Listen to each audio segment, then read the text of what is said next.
She knew she shouldn't, but her trembling hand was already outstretched, placing the key in the lock. Her heart raced as the door clicked open and she stepped slowly onto the wood floor inside. The door closed behind her and she turned the deadbolt. "Hello?" She called out purely out of instinct, as one should always announce themselves when walking into someone else's home. Silence. She walked past the small family room to her left, which consisted of an old couch and a television set that looked like it hadn't worked in years. Angel never noticed this room before, understandably because she always entered at night wrapped in Grayson's arms and left in the morning, sneaking out quickly. There was a staircase to the right, but she'd never been upstairs. She walked straight back where the hallway split, with the kitchen to the left and Grayson's bedroom to the right. Slowly swinging open the door and peeking in the room, sadness swept over her. His black sheets were crumpled at the bottom of the bed, just as she remembered them. The smell of his cologne hung thick in the air and filled her senses, triggering memories she had come to treasure. A black t-shirt hung over the middle dresser drawer, which was open slightly. Angel held the shirt to her face and inhaled his scent, remembering all the nights she slipped on one of his shirts and curled up in his chest to sleep. Tears streamed down her cheeks as she pulled the shirt over her clothes. She crawled into the bed and sank into the mattress, hugging his pillow to her chest.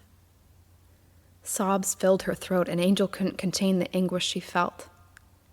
She curled into a fetal position and cried until her sides ached and the emotional exhaustion begged her to sleep. The steely barrel at her temple and the hand clenched tightly over her mouth jolted Angel awake. His voice was gruff and hard and instructed her to get up and keep her eyes closed. Angel was disoriented. She had cried herself to sleep in Grayson's bed, but she didn't know how long she had been asleep or what was happening now.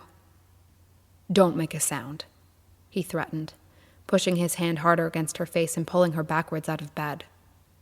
He bent her over the top of the bed and patted her down, running his hand quickly over her breasts and stomach and under the waistband of her jeans, then over each leg. She didn't know who he was or why he would be checking her for a weapon or a wire, but she was too afraid to ask. He pulled her up and dragged her from the bed to the wall next to the window, holding her tightly against him and keeping the gun pressed against her head. "You make a sound and I kill you right now. You got it?" Angel nodded her head up and down, trying desperately to breathe air in through her nose. "What are they doing here?" His voice filled with panic. "Why did you bring them here?" She didn't know who he was talking about. He spewed obscenities and she could feel the rage in his grasp. Angel's body shook all over. "I'm going to take my hand off your mouth. If you scream or make a sound, I'll kill you." Angel nodded, and his hand lifted slightly from her face. She gasped in a full mouth of air and panted. "Why are you here?" he questioned her, holding her head back by her chin with his lips so close to her ear she could feel the air from his words against her skin. Angel was afraid to speak. "Why are you here?" he demanded, squeezing his hand around her throat.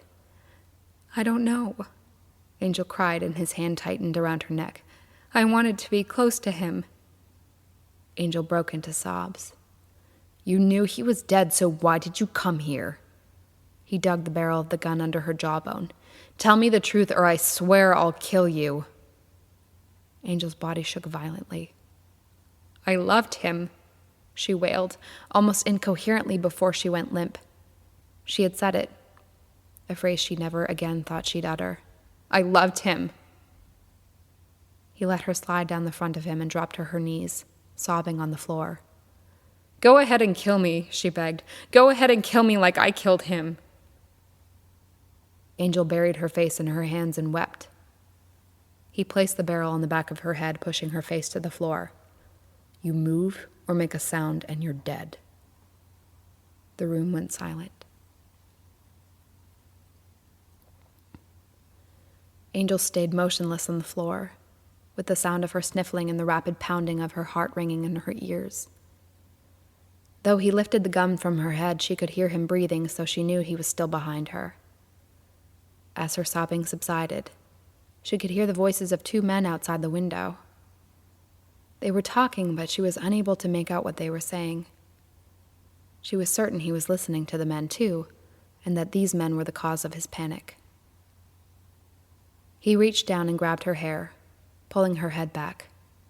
"I see you open your eyes and I will put a bullet through them. You got that?"